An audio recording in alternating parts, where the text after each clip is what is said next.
আসসালামু আলাইকুম রহমতুল্লাহি ওয়া নাহমাদুহু ওয়া নুসাল্লি আলা রাসূলিহিল কারীম আম্মা বা'দ ফাউযু বিল্লাহি মিনাশ শাইতানির রাজীম বিসমিল্লাহির রহমানির রহিম।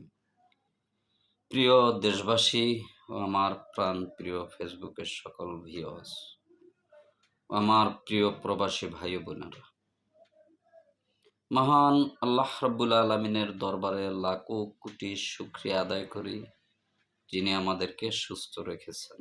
আলহামদুলিল্লাহ। প্রিয় ভাই বোনেরা, আমরা অনেকে অনেক নিজেকে নিজে বড় মনে করি। আসলে এটা ঠিক না।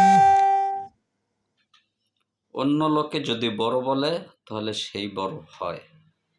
নিজেকে নিজে বড় মনে করলে সে কখনো বড় হয় না। তো এই কথার অর্থ হলো যে আমরা আল্লাহকে যদি পেতে চাই, জনাবে মুহাম্মদুর রাসূলুল্লাহ সাল্লাল্লাহু আলাইহি ওয়াসাল্লামকে যদি পেতে চাই, আমাকে সর্বপ্রথম হিংসা, বিদ্বেষ, অহংকার দূর করে আমরা মানুষকে ভালোবাসব। মানুষকে যদি আমরা ভালো না বাসি, আল্লাহকে ভালোবাসা হবে না।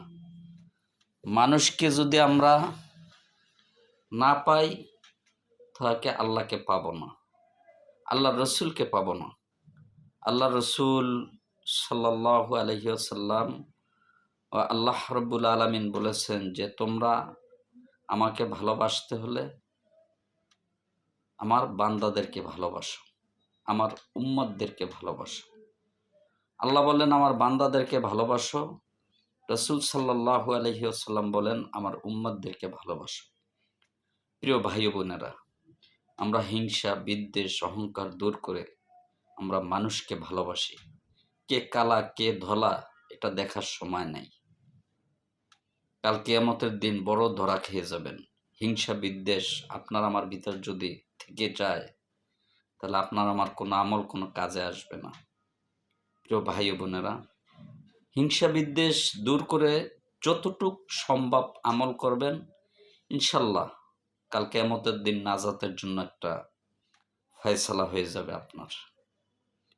আল্লাহ রাব্বুল আলামিন বলেন যে আল্লাহ রসুল সাল্লাল্লাহু আলাইহি ওয়াসাল্লামও বলেন যে অল্প আমলে নাজাতের জন্য যথেষ্ট। আখলিস দীনাকা ইয়াকফিকাল আমালুল কলিল।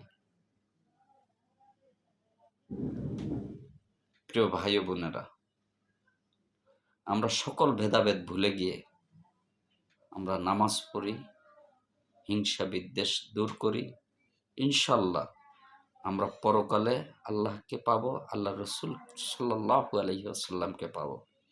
তা আল্লাহকে, আল্লাহ রসুলকে যদি আমরা পেয়ে যাই, আমাদের আর কোনো চিন্তা, কোনো পেরেশানি হাসরের ময়দানে থাকবে না।